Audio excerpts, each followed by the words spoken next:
തുല്യമി ജീവിതം വയലിൽ പൂവെന്ന പോലിതു പൂക്കുന്നതുലകിൽ പൂവെന്ന പോലിതു പൂക്കുന്നതുലകിൽ വാഴ്ത്തുക നീ മനമേ എൻ പരനെ വാഴ്ത്തുക നീ മനമേ വാഴ്ത്തുക നീ മനമേ എൻ പരനെ വാഴ്ത്തുക നീ മനമേ വാഴ്ത്തുക താൻ ശുദ്ധനാമത്തെ പേർത്തും വാഴ്ത്തുക താൻ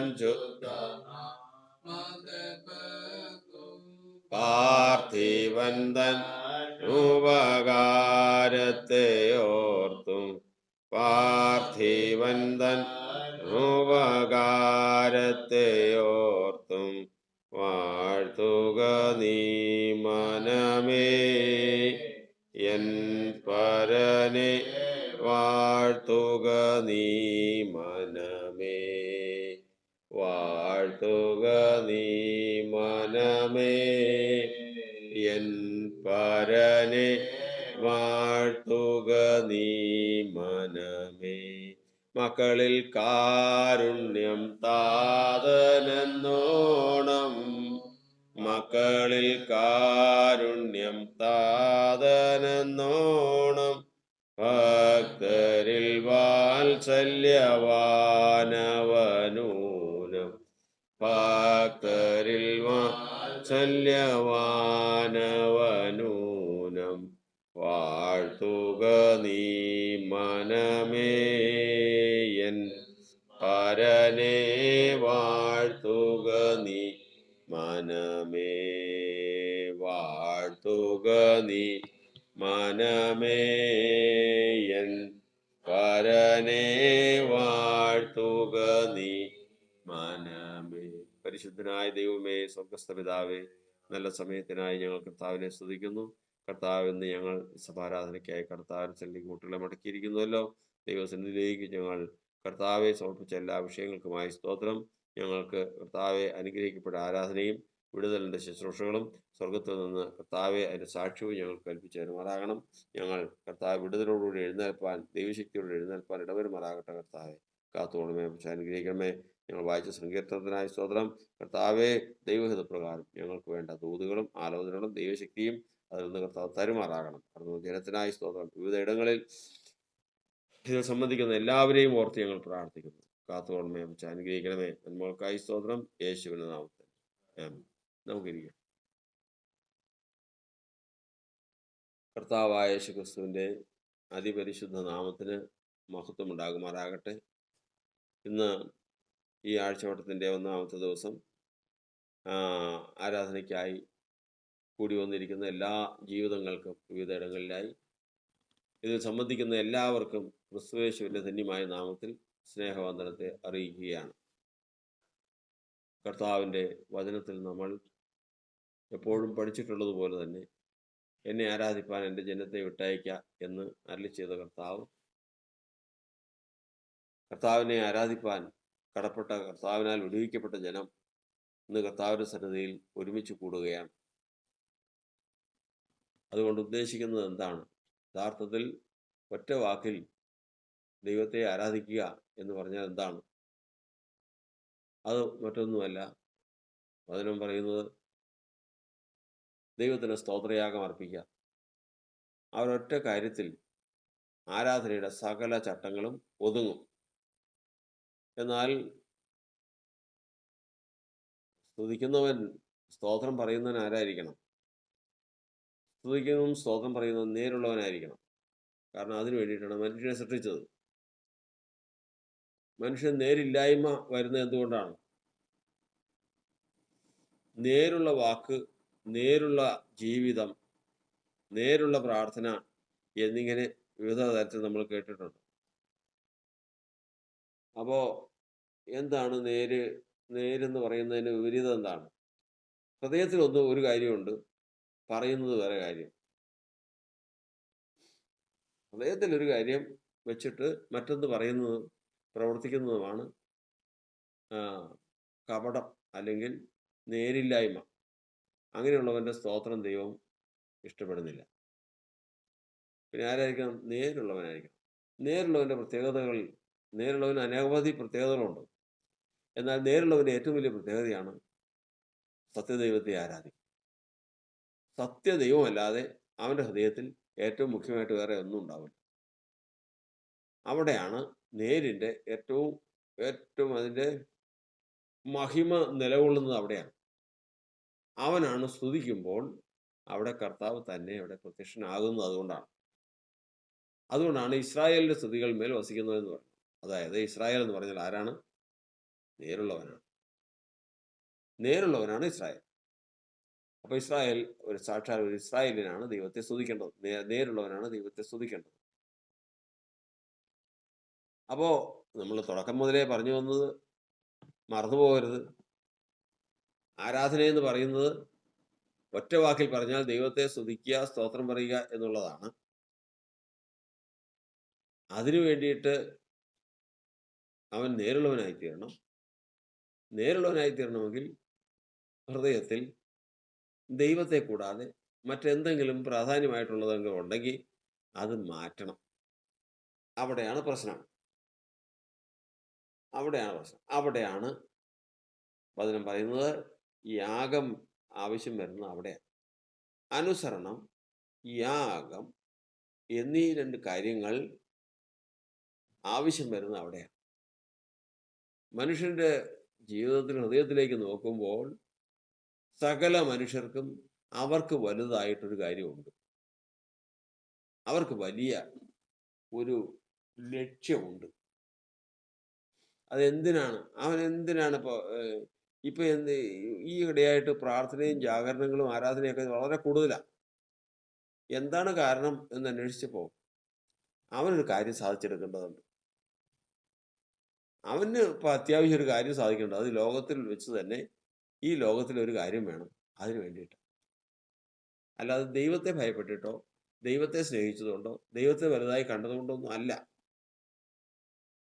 അപ്പോ ദൈവത്തെ ആരാധിക്കാൻ വരുമ്പോഴത്തേക്കും ഇത് വെച്ചുകൊണ്ട് ആരാധിച്ചു കഴിഞ്ഞാൽ ദൈവം ആ സ്തുതി, ആ സ്തോത്രം, അതിനകത്ത് സ്വരം ഉണ്ടാവില്ല. സ്വരം വേണമെങ്കിൽ നേരുള്ളവനായിരിക്കണം. നേരുള്ളവനാകണമെങ്കിൽ ഹൃദയത്തിൽ ദൈവത്തെ അല്ലാതെ മറ്റൊന്നിനെയും ദൈവം എന്നുള്ള സ്ഥാനത്ത് കണ്ട് മുഖ്യ സന്തോഷമായി കണ്ട് അവൻ ആരാധിക്കാൻ പാടില്ല, അവൻ സ്തുതിക്കാൻ പാടില്ല.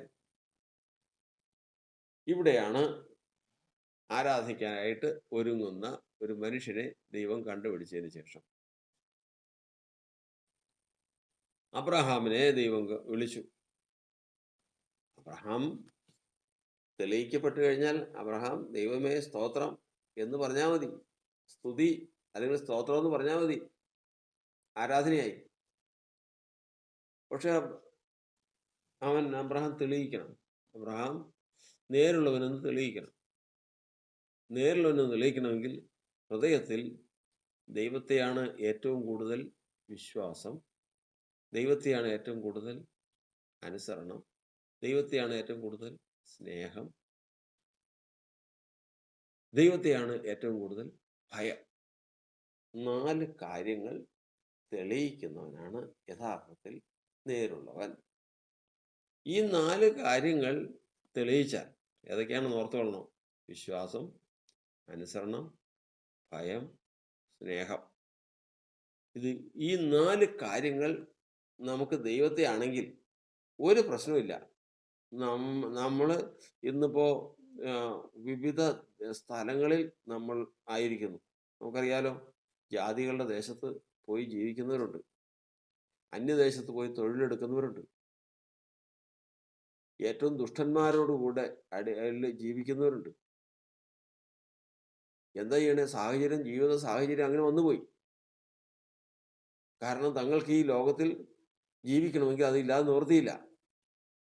അങ്ങനെ വരുമ്പോൾ ഒറ്റ കാര്യം ചിന്തിച്ചാൽ മതി. ഇയ്യോബിന്റെ പുസ്തകത്തില് ഒരു വചനം ഓർത്താൽ മതി.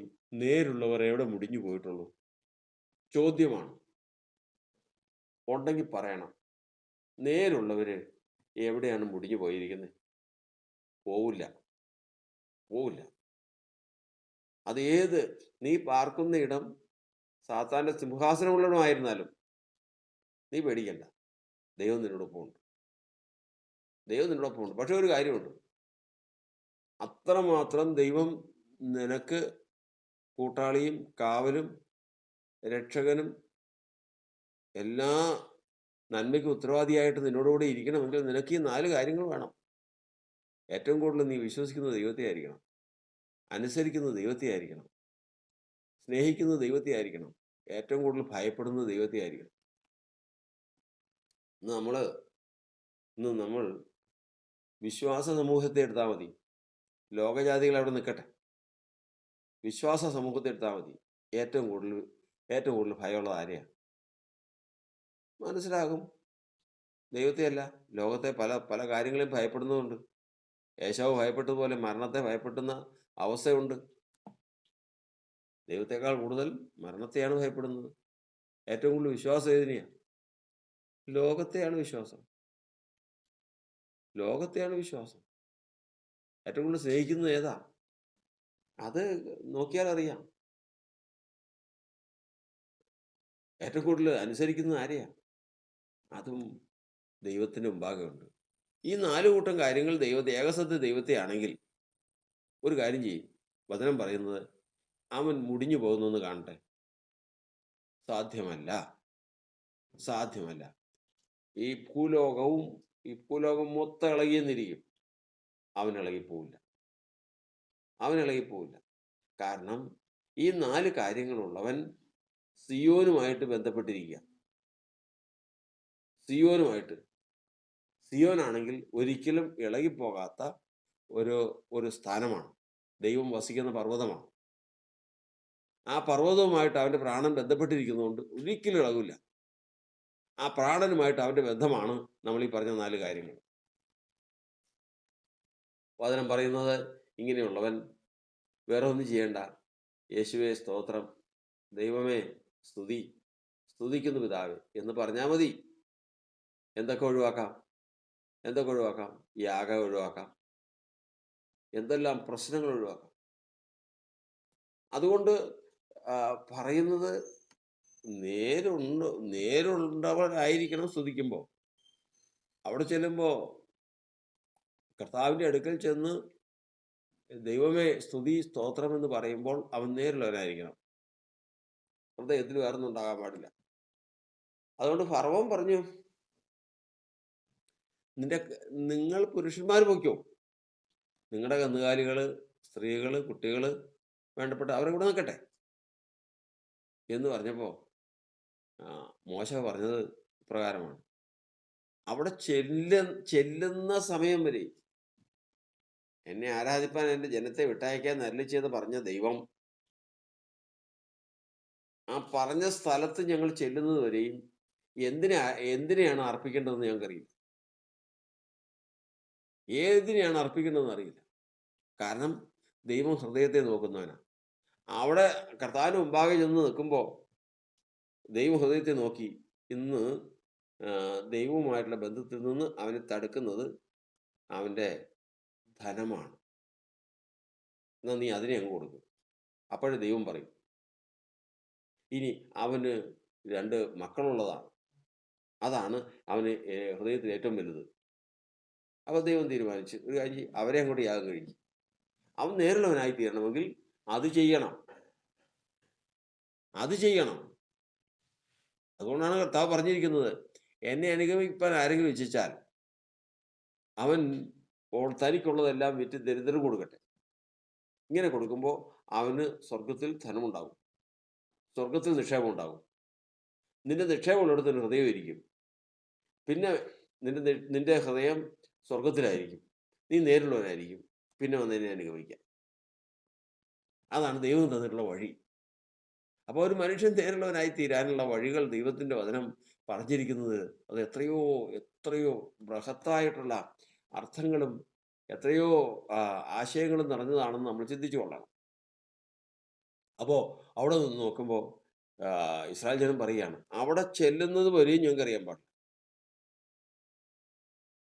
അബ്രഹാമിനോട് അങ്ങനെ പറഞ്ഞു.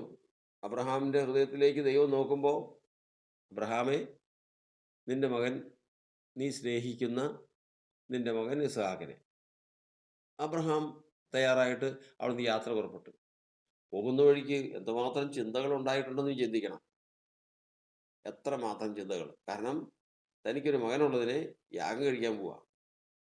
വചനത്തിൽ നമ്മൾ പഠിക്കുന്നതനുസരിച്ച് 119 സങ്കീർത്തനം പറയുന്നത്, എൻ്റെ മനസ്സ് അവയെ പ്രമാണിക്കുന്നു. ദൈവത്തിൻ്റെ വചനം ഏറ്റവും ആദ്യം പ്രമാണിക്കുന്നത് പുറമേ അല്ല, മനസ്സിലാണ്. മനസ്സിൽ പ്രമാണിച്ചു കഴിഞ്ഞാൽ പിന്നെ പുറമേ പ്രമാണിക്കാൻ പ്രയാസമില്ല. മനസ്സിൽ പ്രമാണിക്കാത്തവനാണ് ഈ ചെയ്യണോ ചെയ്യണോ അത് വേണോ ഇത് വേണോ എന്ന് ചിന്തിക്കുന്നത്. ഏറ്റവും ആദ്യം മനസ്സിലാക്കി ചെയ്യ്, ഒരു പ്രശ്നമില്ല. അപ്പം തന്നെ ദൈവം പറയും വേണ്ട. 32 സങ്കീർത്തനം പറയുന്നത്, ഞാൻ എൻ്റെ പാപം എൻ്റെ കർത്താവിനോട് ഏറ്റു പറയുമെന്ന് ഞാൻ എൻ്റെ ഉള്ളത്തിൽ പറഞ്ഞു, എൻ്റെ ഹൃദയത്തിൽ പറഞ്ഞേ ഉള്ളൂ. അപ്പോൾ അവൻ്റെ പാപത്തിന് കുറ്റം ക്ഷമിച്ചു തന്നു. ഏറ്റവും ആദ്യം ഇതിൻ്റെ അകം ശരിയാകണം. അകത്ത് ഈ പുറമേ ഉള്ള പ്രവൃത്തി പോലെ തന്നെ അകമേ ഉള്ളൊരു പ്രവൃത്തിയുണ്ട്, അതങ്ങോട്ട് ശരിയാക്കണം. ഇതിന് വേണ്ടിയിട്ടാണ് ഒരു ഭക്തൻ, ദൈവഭക്തൻ്റെ ജീവിതത്തിലെ അധ്വാനത്തിൽ ഏറ്റവും കൂടുതൽ പ്രയത്നം ഇതിനു വേണ്ടിയിട്ടാണ്. എന്താണെന്നറിയാമോ? വിചാരങ്ങൾ, സങ്കല്പങ്ങൾ, ഉയർച്ചകൾ, ഇതിനെ ഒന്ന് പിടിച്ചടക്കാൻ. നമ്മളിരിക്കുമ്പോൾ തന്നെ നമുക്ക് പല ചിന്തകളിലേക്കും വിചാരങ്ങളിലേക്കും സ്വപ്നങ്ങളിലേക്കും നാളെ ഇന്നതായി തീരണം, അങ്ങനെ ചെയ്യണം, ഇങ്ങനെ ചെയ്യണം, 100 കാര്യങ്ങളിലേക്ക് നമ്മുടെ ഹൃദയം അങ്ങോട്ട് പോകും. വചനം പറയുന്നത് അതിനെ പിടിച്ചടക്കണം, അതിനെ പിടിച്ചടക്കണം. കാരണം അങ്ങനെ പോകുന്ന ചിന്ത എന്ന് പറഞ്ഞു കഴിഞ്ഞാൽ അഭിലാഷത്തിൻ്റെ സഞ്ചാരം എന്നാണ് പറയുന്നത്. സഭാപ്രസംഗി പറയുന്നത് അഭിലാഷത്തിൻ്റെ സഞ്ചാരം. അത് സമ്മതിക്കരുത്, അത് സമ്മതിക്കരുത്. ദൈവത്തെയാണ് ഭയവും വിശ്വാസവും സ്നേഹവും അനുസരണമെങ്കിൽ നിശ്ചയമായിട്ടും തങ്ങളുടെ വിചാരങ്ങളെ കീഴടക്കാൻ, പിടിച്ചടക്കുവാൻ അവന് കഴിയും. അത് കഴിയണം.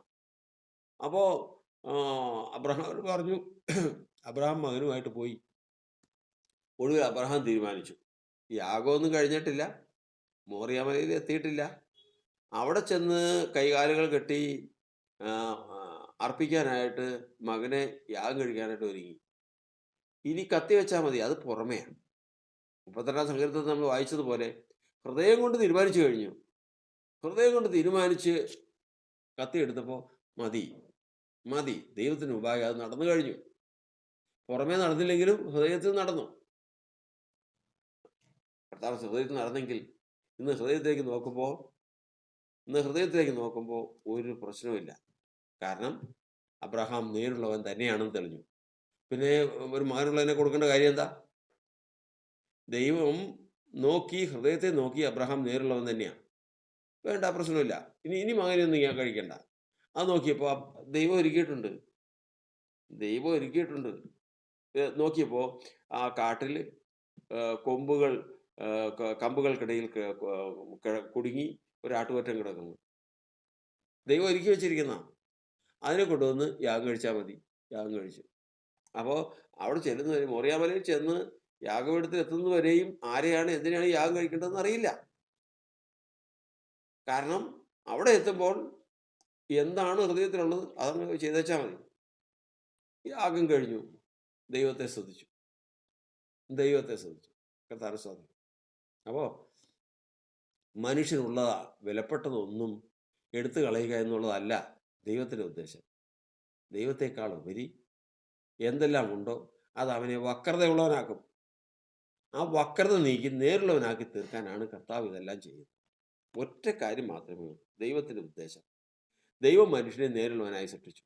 അവനോ അനേക സൂത്രങ്ങളെ അന്വേഷിച്ചു വന്നു. അത് വിട്ടതിന് ശേഷം നേരുള്ളവനായി തീരുക. നേരുള്ളവൻ കർത്താവിനെ സ്തുതിക്കുക. കർത്താവ് സ്തോത്രം. കർത്താവ് 50 സങ്കീർത്തനത്തിൽ ചോദിക്കുന്നതാണ് പാടില്ലേ, 1000 ആട്ടുകൊറ്റനും ഞാൻ പ്രസാദിക്കുമോ? എനിക്ക് ഈ കാട്ടിലെ മൃഗങ്ങളൊക്കെ ആർക്കുള്ളതാ? ഞാൻ ഈ മൃഗങ്ങളുടെ രക്തം കുടിക്കുമോ? ഞാൻ ഈ ആടുകളുടെ മാംസം തിന്നുമോ? ചിന്തിക്കാൻ പാടില്ലേ? നിങ്ങൾ ചെയ്യേണ്ടത് ഇത്രയേ ഉള്ളൂ, ദൈവത്തിന് സ്തോത്രയാഗം അർപ്പിക്കുക, വേറെ യാതൊന്നും ചെയ്യണ്ട. പക്ഷെ നേരുള്ളവനായിരിക്കണം. എങ്ങനെ? അതായത് മകനെ വേണ്ട, ആട്ടുകൊറ്റനെയും വേണ്ട, ദൈവത്തിന് സ്തോത്രയാഗം അർപ്പിച്ചാൽ മതി. ആരായിരിക്കണം? യാഗത്തിലല്ല, കരുണയിലത്ര ഞാൻ പ്രസാദിക്കുന്നു. ഹോമയാഗത്തിലല്ല, ദൈവ പരിജ്ഞാനത്തിലല്ല ഞാൻ പ്രസാദിക്കുന്നത്. കരുണയും പരിജ്ഞാനവും വേണം. ദൈവം ആരെന്നും ദൈവത്തിന്റെ പ്രവൃത്തി എന്തെന്നും അറിയണം. രണ്ടാമത്തത് കരുണയുള്ളവനായിരിക്കണം. ഈ രണ്ടും ഉള്ളവൻ, ഈ രണ്ട് കാര്യങ്ങളുള്ളവൻ വേറെ ഒന്നും ചെയ്യണ്ട. യേശുവെ സ്തോത്രം എന്ന് പറഞ്ഞാൽ മതി. ദൈവമേ സ്തോത്രം, സ്തുതി എന്ന് പറഞ്ഞാൽ മാത്രം മതി. അതുകൊണ്ട് ദൈവമുമ്പാകെ ഇന്ന് നമ്മൾ എത്തിയിരിക്കുമ്പോൾ, കർത്താവെ, നിനക്ക് എന്നോട് പറയാനുള്ളത് എന്താണ്? ഇന്ന് ഞാൻ എൻ്റെ വിലപിടിപ്പുള്ളതിനെ യാഗം കഴിക്കണോ? മൃഗത്തെ യാഗം കഴിക്കണോ? സ്തോത്രയാഗം കഴിക്കണോ? എന്നൊന്ന് നമ്മൾ ചിന്തിച്ചാൽ മതി. ഒന്ന് ധ്യാനിച്ചു കഴിയുമ്പോൾ, ഞാൻ ദൈവത്തെക്കാൾ ഉപരി ഭയപ്പെടുകയും വിശ്വസിക്കുകയും അനുസരിക്കുകയും സ്നേഹിക്കുകയും ചെയ്യുന്ന എന്തെങ്കിലും ഉണ്ടെങ്കിൽ, ദൈവമേ ഇവിടെ വെച്ച് അതിനൊരു തീരുമാനം തരണം, മാറ്റി തരണം. എന്നിട്ട് ഞാൻ ദൈവമേ സ്തോത്രം എന്ന് പറയട്ടെ. കാരണം അവിടെ ആ സ്തോത്രത്തിൽ കർത്താവുണ്ടാകും. ഇന്ന് നമുക്ക് ദൈവസഭയ്ക്ക് തന്നെ അത് വിടുതലുമാവും. അത് ദൈവത്തിൻ്റെ സന്നിധിയിലുള്ള ദൈവത്തിൻ്റെ നീതിയാണ്. ആ നീതിയെ നമുക്കിത് പ്രാപിപ്പാൻ കർത്താവിൻ്റെ പരിശുദ്ധാത്മാവ് നമ്മെ സഹായിക്കുമാറാണ്. ആരാധിക്കുന്നേ, ഞങ്ങൾ ആരാധിക്കുന്നേ, യേശുവിനെ ആരാധിക്കുന്നേ, ആരാധിക്കുന്നേ, ഞങ്ങൾ ആരാധിക്കുന്നേ, ആത്മാവിലും സത്യത്തിലും ആരാധിക്കുന്നേ.